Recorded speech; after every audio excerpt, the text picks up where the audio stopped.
I'm not, so a little bit more about Ellen. Ellen is my boss, so I'm here to introduce the organization a little bit more. The Chicago Council on Science and Technology, or C2ST as we refer to it, is a nonprofit organization. We are 10 years old this fall, and I have to say that I just love the tie-in with tonight's talk. Curators behind the scenes of natural history museums with Grande, and also to be here in this space, and we are very grateful to you, CAD, to make this possible. So, Chicagoans of the quality and quantity, please visit our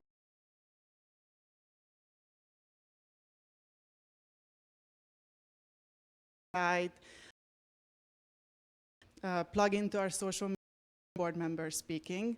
So it's really my pleasure to introduce you to Grande, who is I hope I don't butcher this, Nagani Distinguished Service Curator of the Field Museum here in Chicago. And now, he has been a curator for 34 years, 9 of which he has also served as the Senior Vice President, Head of Collections and Research.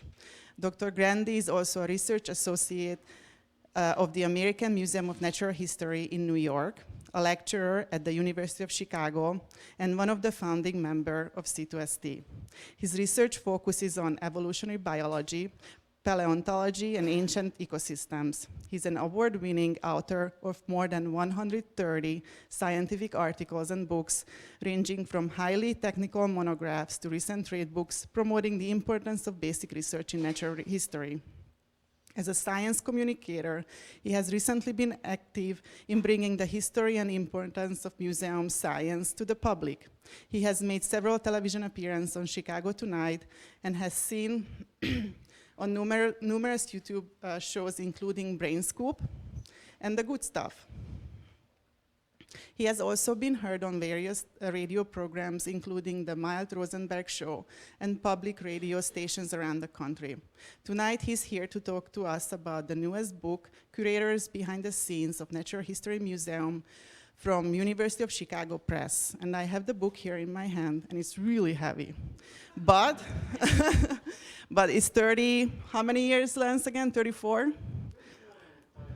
34 and climbing. So I think he could have written more than 1 volumes. But it's heavy, and you can buy that. It's available for purchase from the Seminary Co-op, and you can buy it from that lovely lady in the back. That's, yes, she's going to be in the front, and Lance is going to be available to sign the book after the lecture. And it costs $35 plus tax, which comes to $38 and some change. A little bit of housekeeping. Tonight, the program is also recorded and live streamed, so welcome those who are watching us online. Please turn off your cell phones. Lance is going to talk for about 35 to 40 minutes, is that right? 35 to 40 minutes. And we have an online audience interaction platform, and the link for the platform that you can access just through your cell phone browser is c2st.cnf.io. And you can ask questions about the lectures, you can ask any kind of questions, and you audience members can vote which questions you want Lance to answer. However, he's also going to be able to answer live questions. And the live and the online questions will be rotated, and Sasha in the back, Sasha, please wave your hand, will help Lance rotate between online and live questions. Okay. Anything else I'm forgetting? At the end, it's very important for us to learn how did you like the program. it's important for us to get a feedback. What did we do well? What can we do better? So there's going to be a survey in the same online platform. Again, this is c2st.cnf.io. Please fill out the survey. And by filling out, you will be entered into the raffle to win one of the 3 free entries to the Morton Arboretum. And with that, Lance, the stage is yours.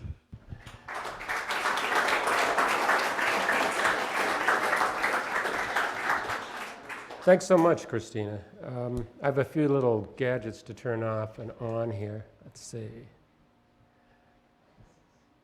Escape. That. Save.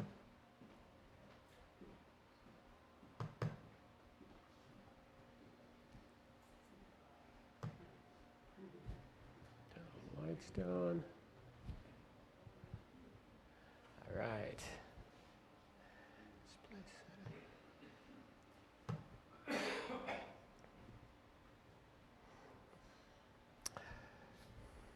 One more.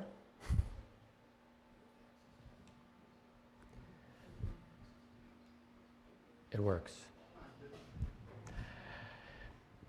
Well, I'm Lance Grande, and I've been a curator at the Field Museum of Chicago for more than 33 years, as Christina mentioned. Before that, I was a PhD student at the American Museum of Natural History in New York, where I was trained by curators who were trained by curators before them. It's a decade of experience that I've had with this. Excuse me just a second. I got to turn your light up a little bit so they can see you online. Oh. Otherwise, they won't see you. Hi. So these decades of experience have given me deep insight into curators and what they do and their importance to major museums. Curators are charged with enhancing the scientific credibility of their institutions through their basic research. They're also responsible for building the great collections that museums have. The Field Museum, for example, has more than 30 million specimens, ranging from frozen tissue samples to Sue the dinosaur. Curators are also charged with training the next generation of scientists, and that's something that's often not known, but the Field Museum, for example, their researchers or curators they have adjunct appointments with the 3 local universities, University of Chicago, University of Illinois at Chicago, and Northwestern. And we teach courses and we advise graduate students in their programs. Curators provide cutting-edge substance to their museum's scientific mission. That's their major contribution. But for 9 of my years as a curator, I was also senior vice president, head of collections and research at the museum. And it was during this time that I began to realize how few people understood what curators were. And that was really the impetus for me to write this book in the beginning. Writing it was highly personal for me, and I hope that the intimate tone engages readers and helps them realize what curators are and what they do. For me, it all began in Minnesota, at the University of Minnesota, with a gift from a friend and a crafty university professor. I had, as a child, had an interest in natural history. When I was really small, I went through and looked for fossils in my parents' driveway, rocks, and I caught little fishes out of the local ponds and raised them in jars in the house. But you know, I gradually lost this as I grew, and I ended up in an economics program at the University of Minnesota, and I was actually in my junior year there. And about that time, a friend of mine had been on vacation in Wyoming, and he brought me back a souvenir, which was this very specimen here, this fish. It was a 52 million year old fossil, and it just grabbed me when I saw it. It fascinated me because of its unimaginable great age of 52 million years, but also it took no imagination to see this as a living creature. It just looked like something that had died a week ago. So because I was so fascinated with this, I took it to the paleontology professor on campus. His name was Bob Sloan. He's a great, one of the great old professors there. And I took it into his office and gave it to him and asked if he would identify it for me.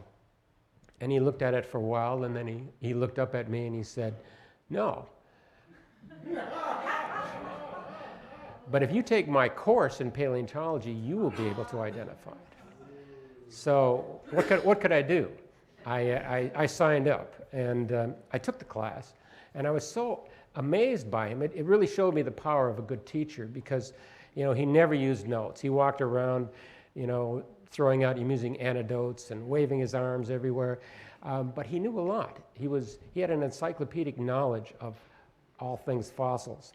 And I was so fascinated by it that by the end of his course, I said, well, this is for me. And I enrolled in the geology and zoology classes there, and I switched my major. And I got my bachelor's degree in geology, and then went on there for master's degrees in geology and zoology. And I actually published a master's thesis. I submitted it for publication on the very area where my precious fossil had come from, in southwestern Wyoming. And one of the reviewers of the manuscript was a guy named Colin Patterson at the Natural History Museum in London. Colin was the world's expert on fossil fishes at the time. He'd invented this great technique for preparing fossils. This is a 160-million-year-old fossil. As it was originally prepared using crude tools, he invented a technique where he took this specimen, embedded it in resin, and then used liquids to dissolve the rock to get the perfect side that was still in the rock. And then these things, again, now you have 180-million-year-old bones in plastic, could then easily be compared to living fish skeletons like this bowfin down here. So it's a great technique. He liked my manuscript, and he liked it enough where he said, "You need to go to New York to get a PhD and work with my colleagues, Don Rosen and Gary Nelson." And at the time, I was kind of skeptical. I thought, oh, yeah, right. But then 2 weeks later, I received an invitation from Don Rosen offering me a full fellowship and all of my expenses to come there. So Colin did a lot for me. He got me into this program, and so I jumped at it, and I went. And I started in 1979. It was a joint program between City University and the American Museum of Natural History in New York. That is the American Museum there. And Don Rosen, who was one of my co-advisors there, he was an expert on fish anatomy. And that's a younger me. And Don Rosen taught me some techniques. Like Colin had taught me about preparing fossils, Don Rosen taught me a technique for making small skeletons. These are 4-inch long fishes, and that's a chick. And they've gone through a process where the bones have been stained red, the cartilage blue, and then all of the soft anatomy is made transparent through a series of enzymes. And it's a great technique because you can make these beautiful skeletons that'll fit under your microscope. So Don taught me not only techniques, but he taught me a lot about the anatomy of living fishes. And to understand the anatomy of fossil fishes, you had to understand the anatomy of living fishes first. The other advisor and the other colleague of Colin's, who he had set me up with, was Gary Nelson. And now he was somebody who had developed a new way of doing evolutionary biology, new ways of processing data from anatomy to build trees, build evolutionary trees. He was at the forefront of a program called cladistics, and it was a paradigm change for evolutionary biology in the late 70s and early 80s, where traditionally paleontologists and evolutionary biologists had been on a quest to search for ancestors. That was thought to be the ultimate goal of evolutionary biology. And so you would see trees like this from publications where you'd have specified ancestors at the nodes before the branches. And the insinuation was that one thing evolved into another, which then evolved into something else. Now, by the 70s, people in Europe and then Gary and a few other people were realizing that that had been a complete waste of time. That really, if there was an ancestor as a fossil staring you in the face, you wouldn't be able to recognize it as such. And you know, I can give you an example of this. I mean, I know that my daughter was a descendant from her mother because I saw her birth. But if I'd seen her mother's bones and her bones 50 million years from now, I wouldn't know who gave rise to who else. But I would nevertheless know that the two of them were more closely related to each other than either was to a parakeet. And so that's what the paradigm change was that we went from looking for ancestors to trying to identify relationships instead. And that's today how we do evolutionary biology. But in the 70s and early 80s, this was very controversial. It was extremely controversial, not only for the people that were doing it, but also for the students. After I'd been there for a year, I remember John Rosen calling me into his office and saying, well, there's something I have to tell you.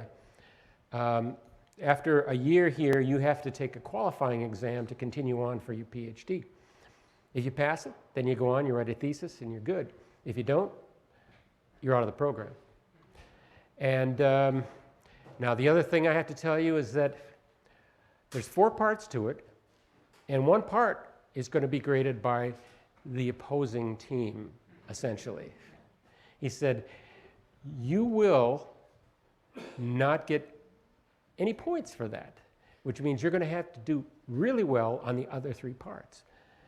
And, you know, I remember at the time he told me this thinking, wow, it's too late to go back to Minnesota. I guess I'm going to have to really focus on this. And so I spent the next several months just reading everything I could, challenging professors in class and doing everything I could to try and learn this stuff really well.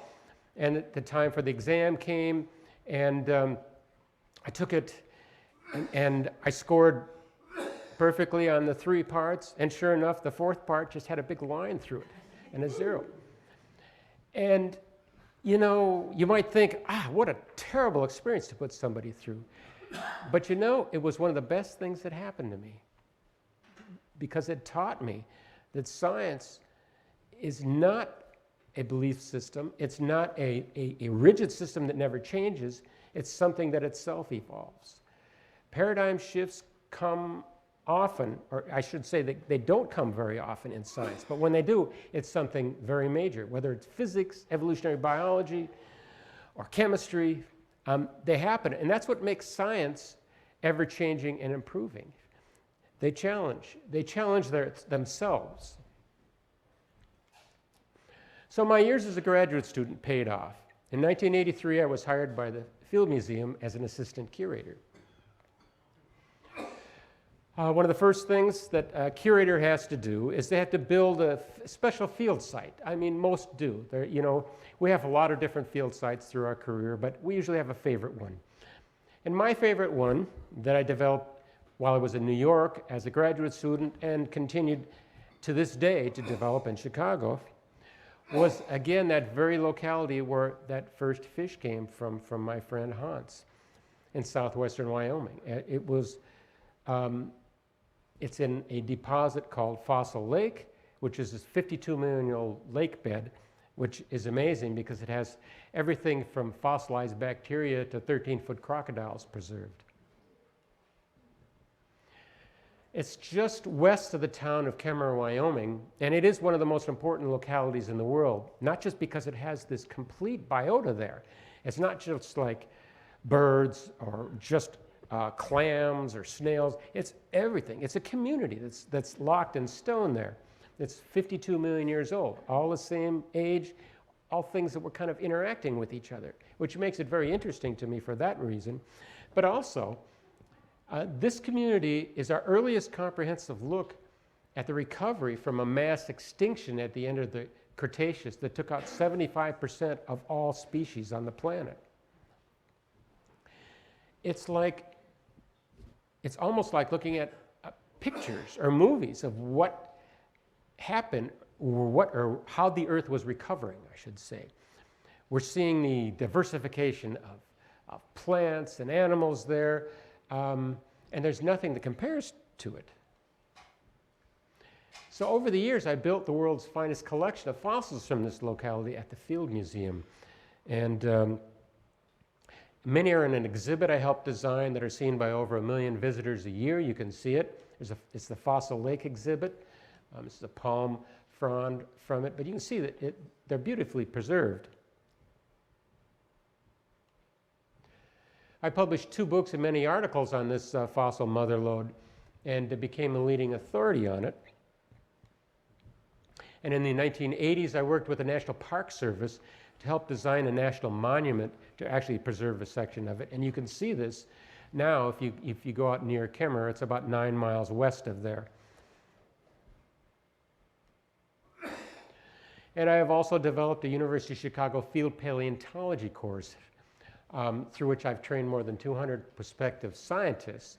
And we go out to this very site every year for 2 weeks as part of this 4-week summer course. And this year was my 14th consecutive year of teaching this course. And I get the most dedicated students to take this course because, well, first of all, they get to go out and work in one of the world's most productive field sites. But second of all, these are advanced placement high school students, and they've managed to talk their parents into paying University of Chicago tuition to come out here. So. They do get 8 college credits for coming out too, though. So. But Fossil Lake is only a part of my curatorial program. In 1988, I expanded further with my colleague Willie Bemis. He's now a professor at Cornell. At the time, he was at the University of Massachusetts. And our goal was to reset the base of the evolutionary tree for ray-finned fishes. Ray-finned fishes are, most all living fishes today are ray-finned fishes. Sunfishes, perches, salmons, anything that has these kind of ray fins. And our goal was to really build a robust tree of this material. Willie and I shared a passion for fish anatomy and evolutionary biology, and for 15 years, we traveled through 12 countries and 13 states for this project. This is in 1995 when we were in Japan. We received just over $1 million from the National Science Foundation to do this, so we were supported. And our work also included a lot of work with living fishes. I mean, most of the work we did was with living fishes and well-preserved fossils, but we combined them because you can't do an evolutionary project by looking at just fossils or just living creatures. You have to kind of combine it all together.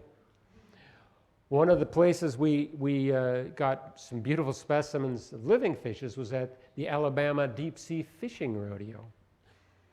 This is the world's largest fishing rodeo. It had 3,000 boats that participated in this, in the Gulf. And Willie had actually started this project before I even started working with him. And he cleverly set up this contest there. There were all kinds of contests there. In fact, they gave away $500,000 in prizes, which is why it drew so many boats. But Willie thought to set up this contest for the most unusual fish.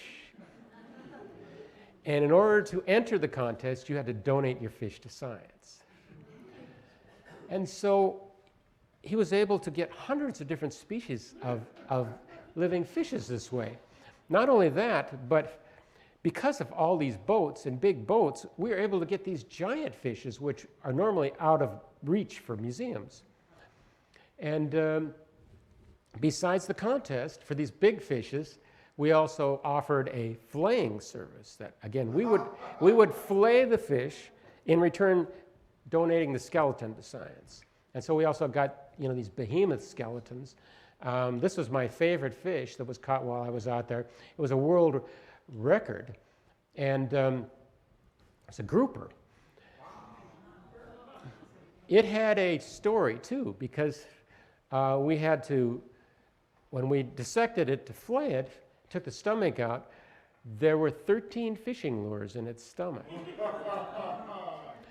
Which means it had broken the lines 12 times and gotten away.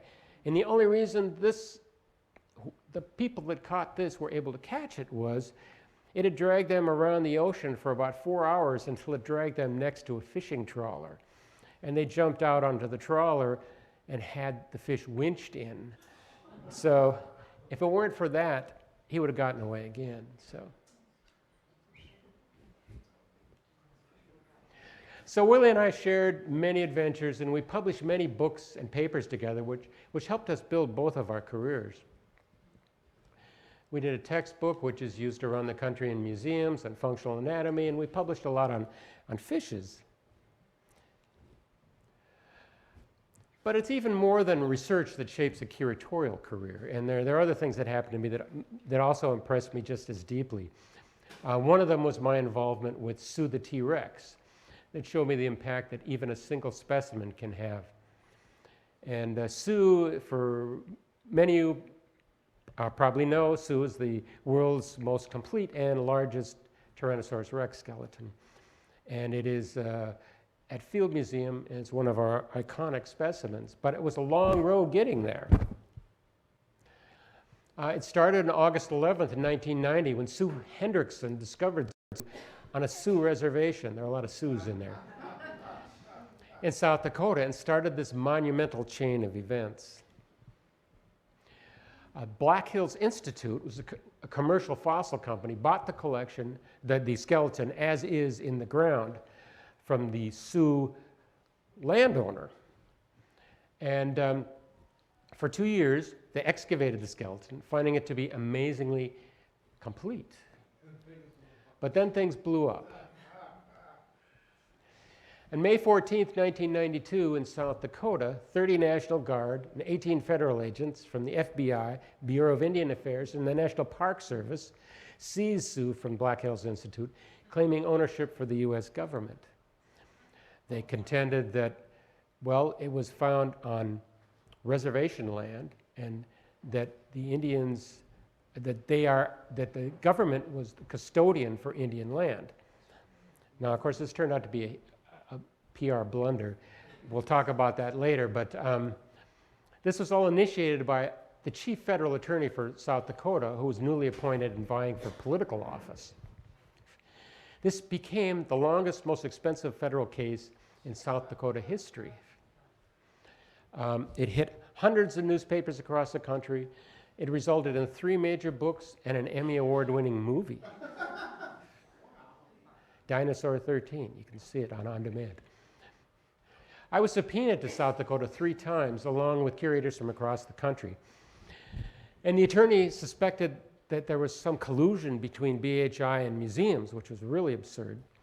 And he also thought that we could help him convict BHI of enough where if all the charges against them were successful, they would have received as much as 350 years in jail and $13.5 million in fines. The local newspaper now poked fun at this because, first of all, South Dakotans aren't too keen of the federal government to begin with. But they pointed out that this was actually more than Jeffrey Dahmer got for killing and eating 12 people.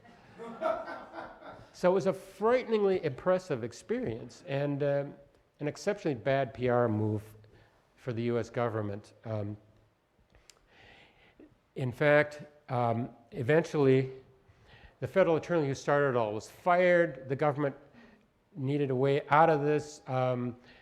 They even asked me and other curators who had come what to do with the skeleton.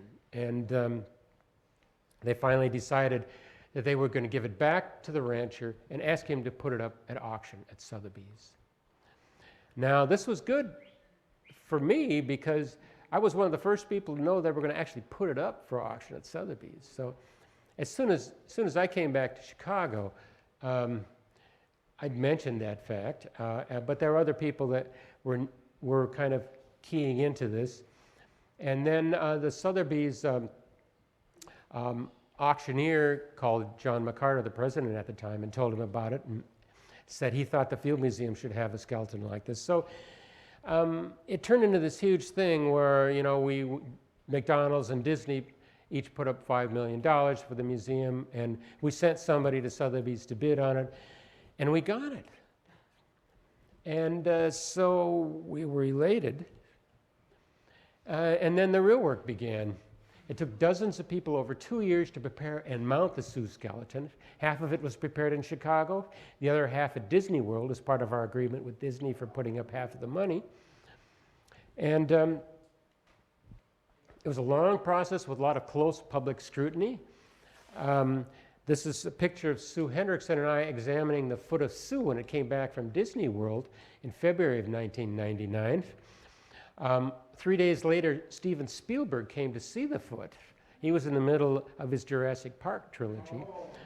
And some people are harder to please than others because when he came in and he looked at it, the first thing he said was, well, gee, I thought it would be bigger. So,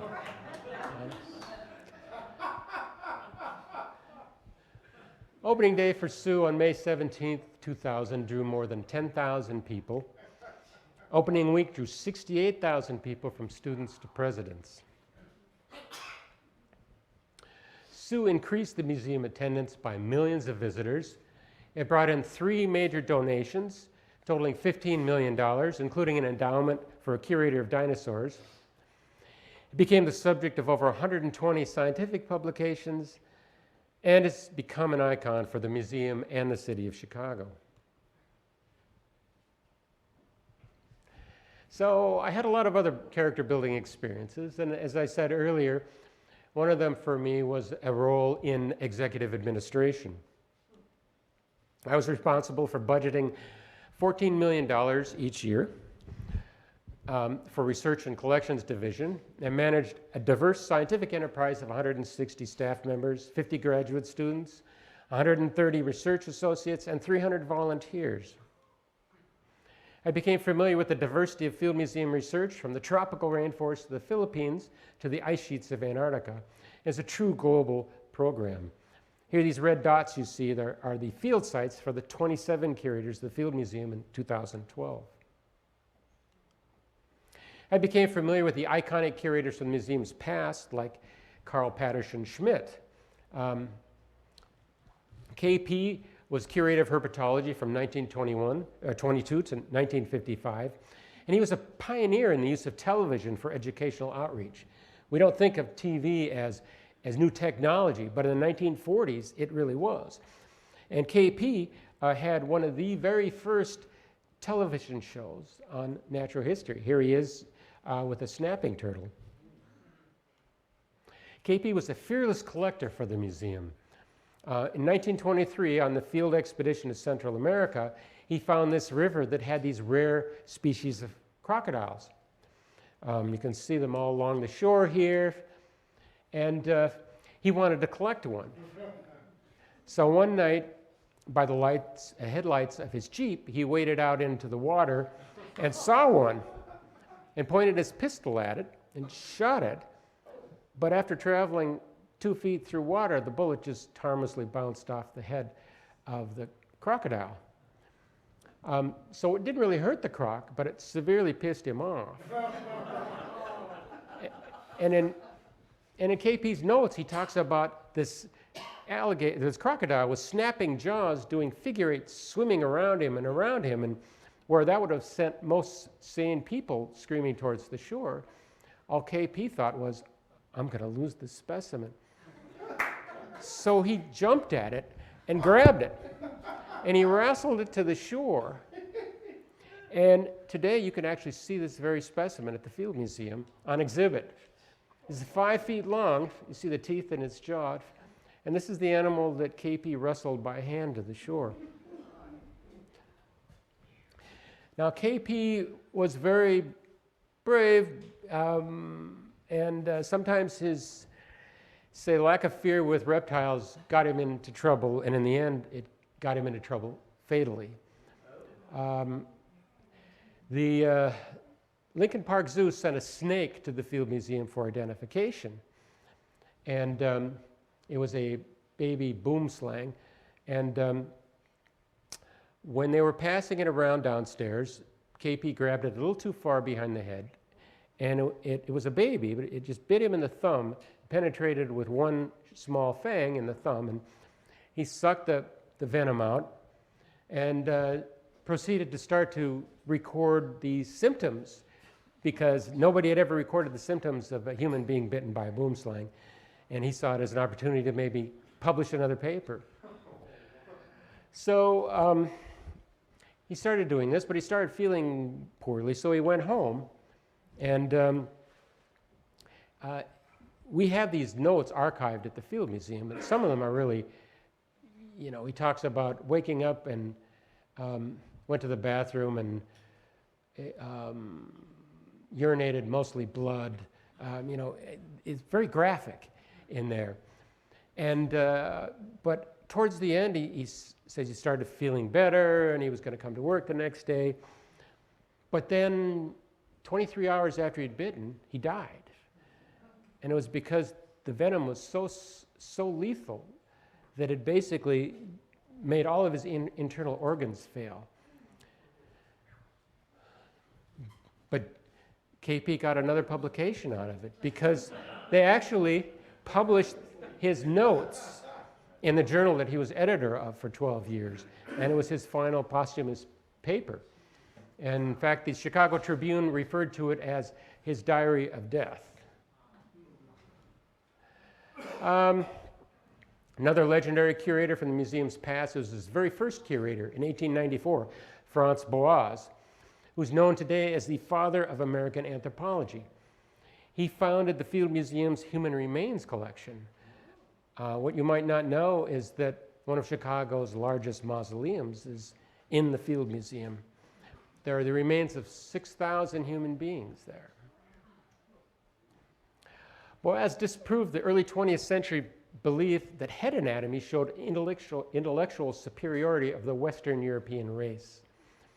In his book, Race, Thomas Gossett wrote, "It's possible that Boas did more to combat race prejudice than any other person in history."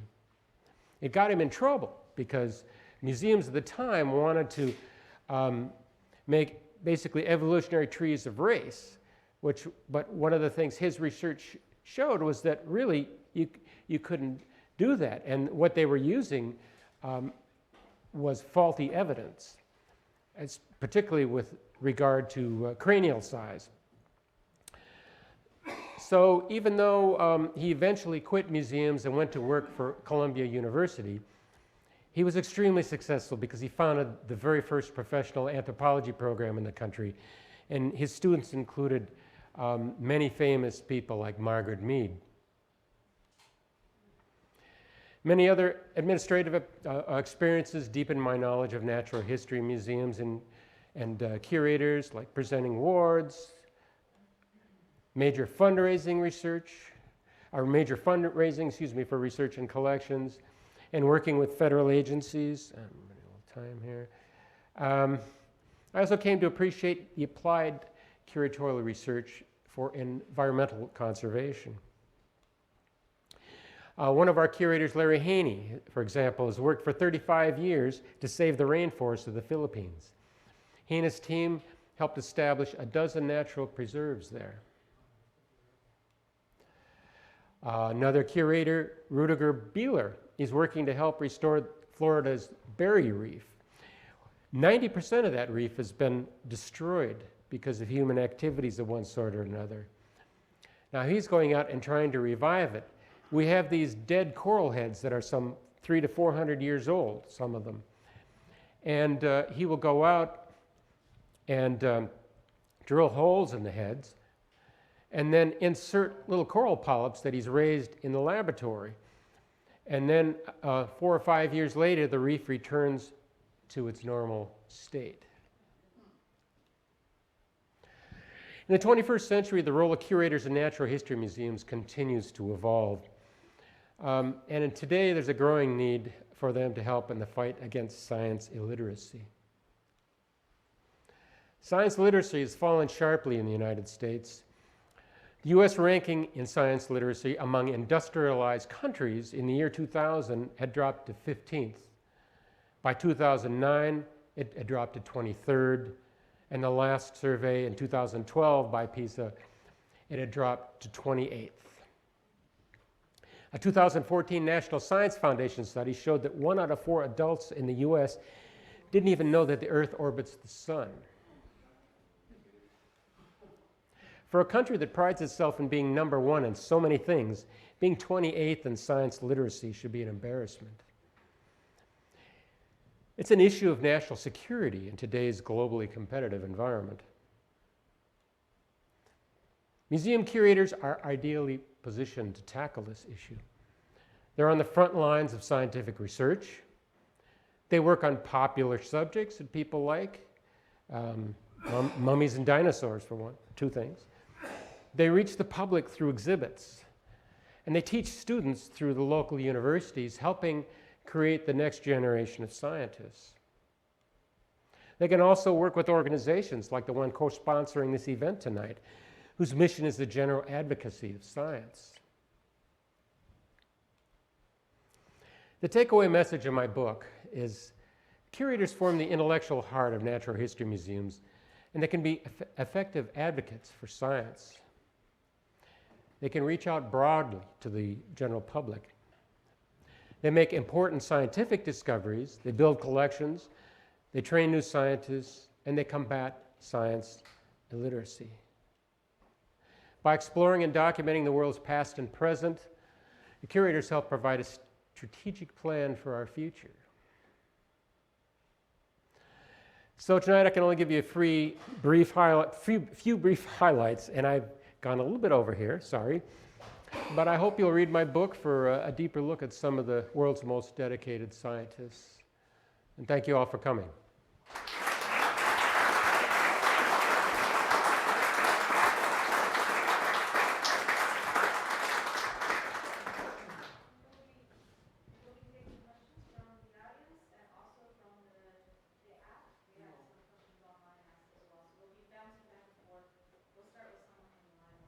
Okay. Well, we have a microphone. You're going to be broadcast. Thank you. So your job is to determine which specimens that are in the collections will be put on display and where other scientists will focus their research? No. As a curator, I'm one of only 21 curators at the Field Museum out of 600 employees. The curator's job is basic research. My specialty was fishes. There may be another curator whose specialty is beetles. But we work in our own areas and do original research. And in the process of that, we create collections in our basic areas. But there is not really a directed research there because what you want to do when you're a major natural history museum is go for the best scientists. And if you say, well, we need somebody that's going to work on beetles and we won't take anyone else, there might not be anybody out there who's going to make major contributions to beetle science at the time. So it's just the responsibility of the curator is to do original research and make discoveries that are going to be of significance to the museum. The exhibits is in a whole different department. In fact, we have an exhibition department at the Field Museum that employs 80 people. And it's their job to work with the curators to collaborate on creating exhibits or to design or to bring in traveling exhibits into the museum, to bring people into the museum. The curators are in a non-revenue generating part of the museum. So we need the revenue generating part of the museum to fund our operations. And so we all kind of work together on this. It's a complex sort of program, but it works. Yes? Hold on. Ah. Please wait for the microphone. We're going to take one from the online Oh, question we're going to go back and forth. Yes. What was your favorite find at Fossil Lake? My favorite find in Fossil Lake? Wow. That's changed over the years. I mean, I guess most recently my favorite find was we have a small Passerine Bird, which was one of the very first passerines. You know, passerines today make up more than 60% of the bird species, but 52 million years ago, that wasn't the case. In fact, the earliest known passerine birds are from in the northern hemisphere. That is the earliest passerine bird we know of. This little bird that's in the fossil basin deposits. In fact, there are a couple different species. That's where passerines are starting to diversify, and we get a good look at that. But the one that we're describing now was a complete skeleton about this big with all the feathers still attached. And that's really amazing to find birds fossilized that way, because fossils, to be fossilized, you have to fall in the water. I mean, really, it's because sediments fall on top of the organism and protect it from, blowing apart, and then it gets mineralized, and there are all kinds of steps. But the bottom line is you need an aquatic environment for fossils to form. And so that's why fishes are the most common thing in the fossil-like deposits, because they're living in that environment, but birds do not.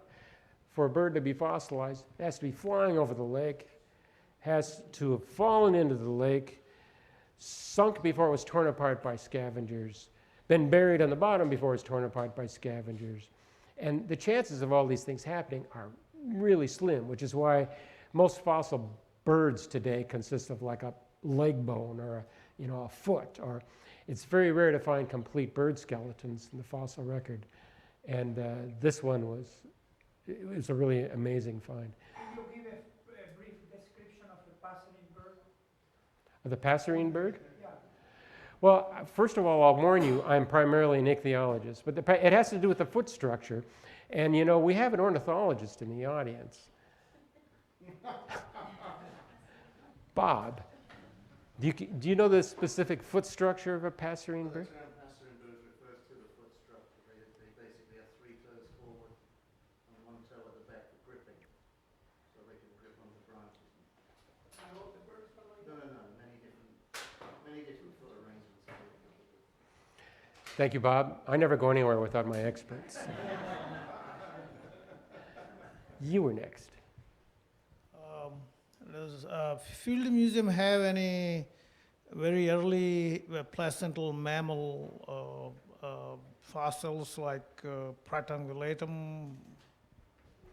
We have some very important early fossil mammals. In fact, again, I'll give another plug to my locality, because one of the things we found there was a complete mammal, which is the earliest mammal with a prehensile tail. And that right now is in the process of being described.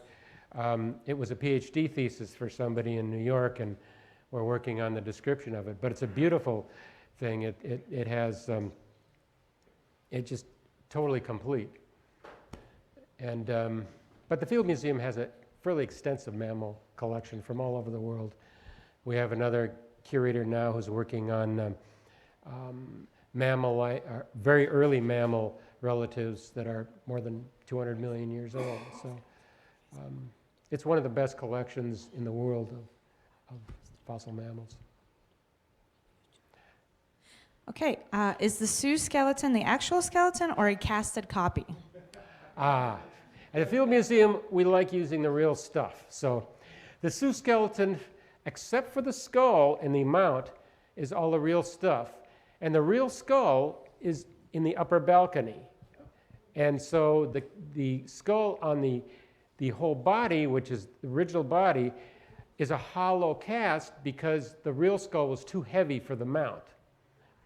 So we have the entire skeleton out on view. It's just that you can see all the postcranial bones, with the mount and the cast of the skull, and then you go on the second floor just above it, and you can see the original skull. It's bent. Yeah, it's a little bit, yeah, right. How much do you use modern technologies like 3D imagery and DNA testing? Well, Can you send a 3D image to someone in London and work on it jointly? we can now. I mean, you can digitize CT scans, and we have an archive now. Technology is always changing, of course, and we've been digitizing images of one sort or another now for the last 20 years, but now we're getting into a phase where we're starting to digitize records of CT scans in 3D, which means we can actually email files across the ocean, and if they have a 3D printer, they can make their own cast of something. So that is something that's in the early stages of development, but we are on board with that, and it's good for us because it saves us from having to send the original material over there. We are custodians of this collection of 30 million specimens, and so we want to make sure it's going to be okay for centuries. And if somebody wants to borrow the material, which we are obligated to loan out, we much prefer to send a cast like that. That's one of our functions, is we're like a lending library of specimens to the world's scientists. This collection of 30 million specimens is not just for exhibits. We don't exhibit more than 0.1% of our collection. It's not just for our own people in the museum, because our people need to study collections in other museums, just like people in other museums or universities need to study our collection. So we're caretakers or custodians of this collection for the world's scientists. Were there any artifacts that you wanted for the field but weren't able to get? Artifacts or fossils? Well, we'll go both ways. Of course, there are always things we would love to get. I would love to get more fossils from China. Unfortunately, now there are international laws that don't allow this anymore. So artifacts, yeah, I'm sure the anthropologists, there are a lot of artifacts the anthropologists would love to have.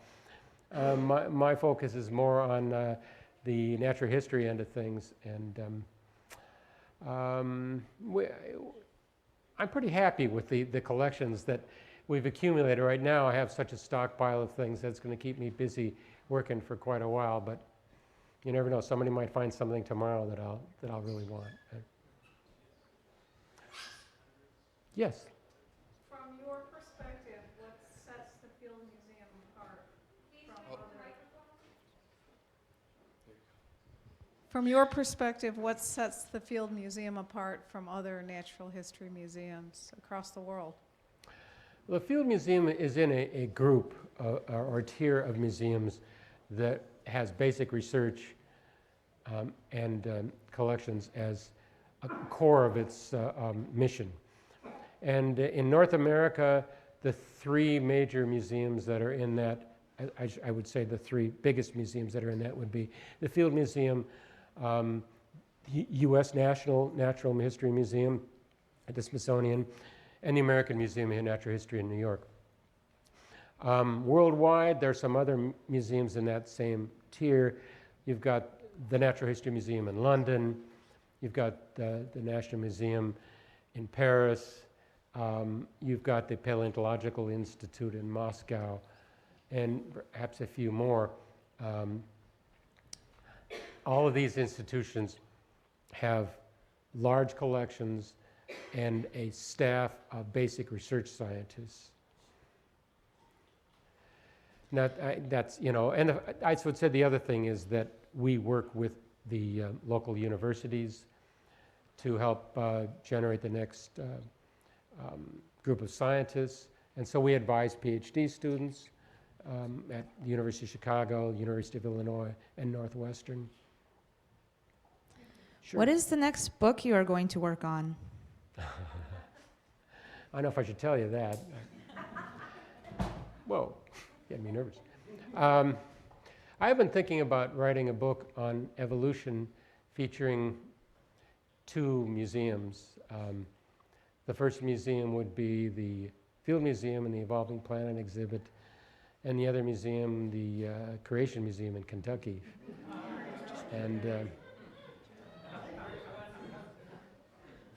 to maybe basically go through the evolution of science and religion and where they clash and don't. And I mean, there are a lot of avenues for interesting discussion there that could probably get me in a lot of trouble. Can Sham allow you to go there? Can Sham would allow you to visit that museum to write a book? Oh, you know, I've been there. Oh, yeah. I don't know. I took a lot of pictures, though. Yes. Wait, who am I supposed to do next? Is it online or? Okay, good.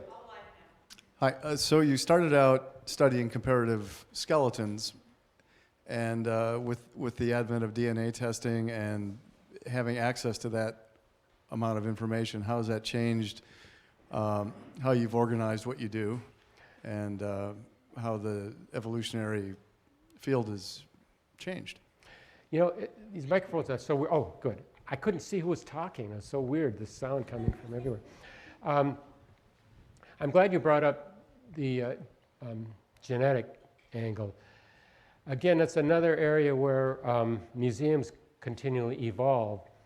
And, you know, 20 years ago, we really didn't have much in the way of genetics, but now we have a frozen tissue collection for DNA analysis that includes 350,000 specimens.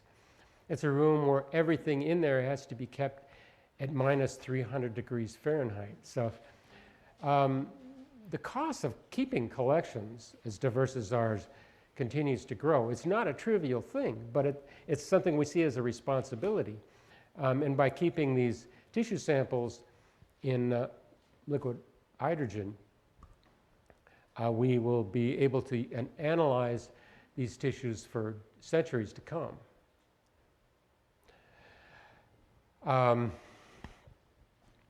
And my work on fishes, if I'm building an evolutionary tree based on anatomy, I have to see how that compares to an evolutionary tree that's based on DNA. And for me, that's great because it gives me a basis of comparison. If I build a tree on anatomy and a molecular biologist builds a tree of the same animals using DNA and gets the same tree I do, that's a verification that I've done something right. And so I like the independence of those data sets. So again, we're continually evolving our methods and adding to them. Yes. I guess the microphone is. As science literacy sort of increases, do you find that the job of a curator has also increased in difficulty? And how does that increasing science literacy sort of affect the job as a curator and also affect how a museum approaches its approach to displays and things of that nature? Yeah, it's a big issue. The museums dealt with it by, we're investing more and more in social media. In fact, for Field Museum, you can look up Brain Scoop with Emily Grassley, and she's one of our staff people now, but she generates a site that attracts millions of viewers, which is something that it's a new outreach that exceeds anything that we've been able to do before. In terms of curators, curators are always individually driven in their programs. For me personally, it meant that I spent the first 25 years doing textbooks and technical monographs and writing to other scientists and graduate students. But over the last 5 years, I've shifted, trying to reach a broader group because I feel some sort of responsibility that, again, we need to reach out more to the public and let them know why what we're doing is important. And at this stage in my career, I think I have enough to say where I can at least I can give a good shot at doing that. So, I mean, most of my writing going forward is going to be for more general groups, like the Curators book.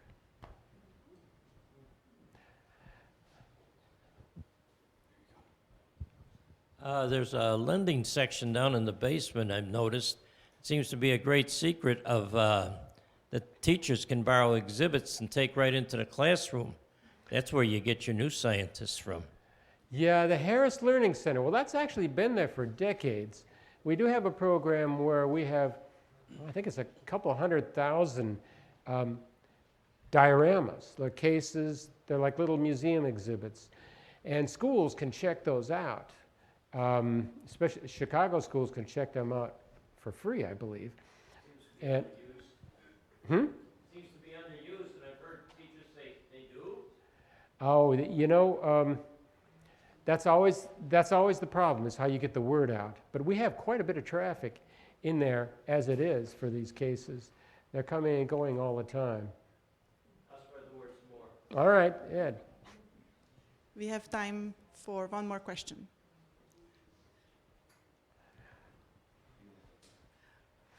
Nita. Actually, oh. Microphone is coming. I love the picture right there on the cover. Why don't you tell us something about that picture? What is it? Where was it taken? Sure. This might give you an idea of the scale of the collections we have. You know, 30 million is just like a number. What does it mean?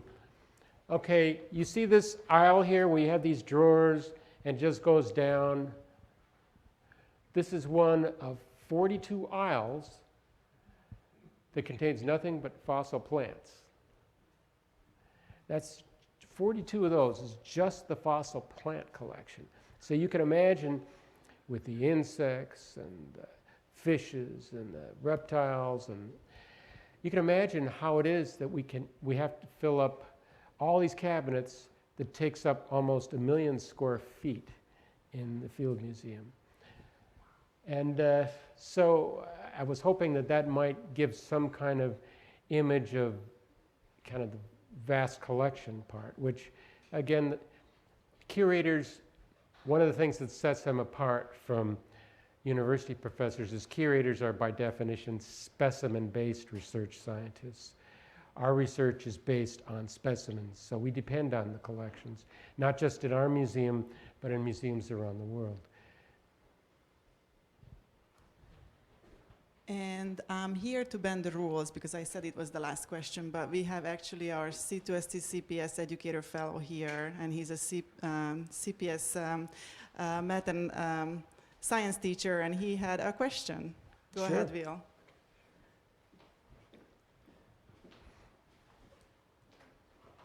I can also mention that I'm a subscriber to the Harris Collection and do use that program, so I'm grateful for it. Not quite free, but cheap, I would say. So, so I think a lot of ethical issues kind of came up as far as collecting goes. Over the course of your talk, you mentioned how it's changed the way in which you can remove specimens from other countries or take them for your collections. You also obviously talked about the Sioux controversy and what is public and what is private.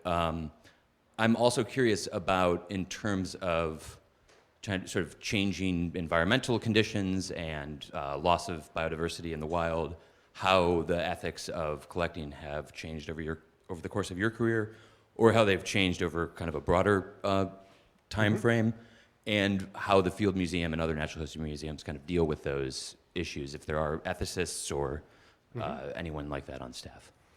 Yeah, our collections of living animals now are very tightly regulated.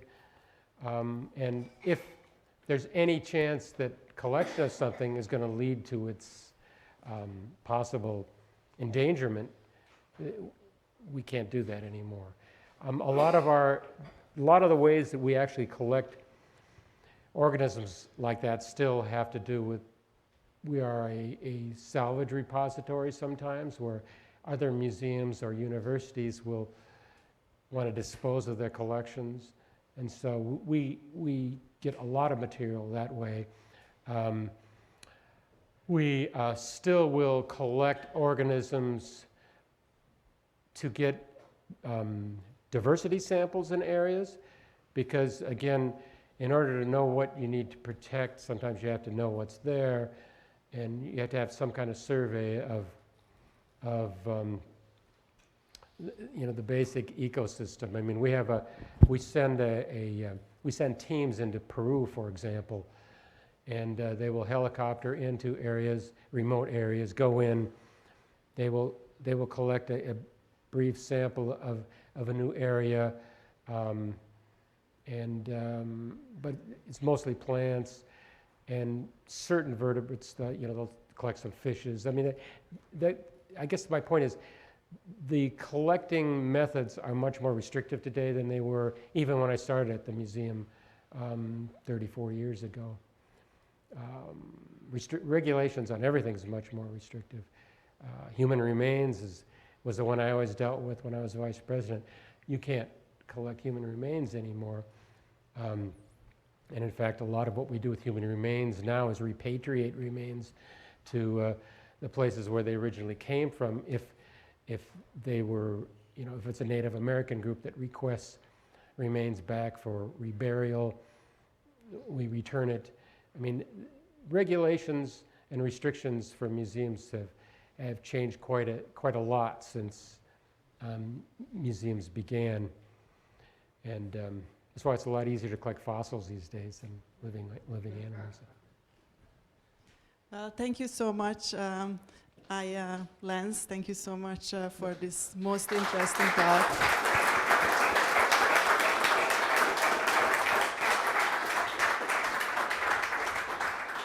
And Lance will be available to sign books just outside at the table. Thank you again, and thank you for the Maritime Museum again for hosting here us tonight.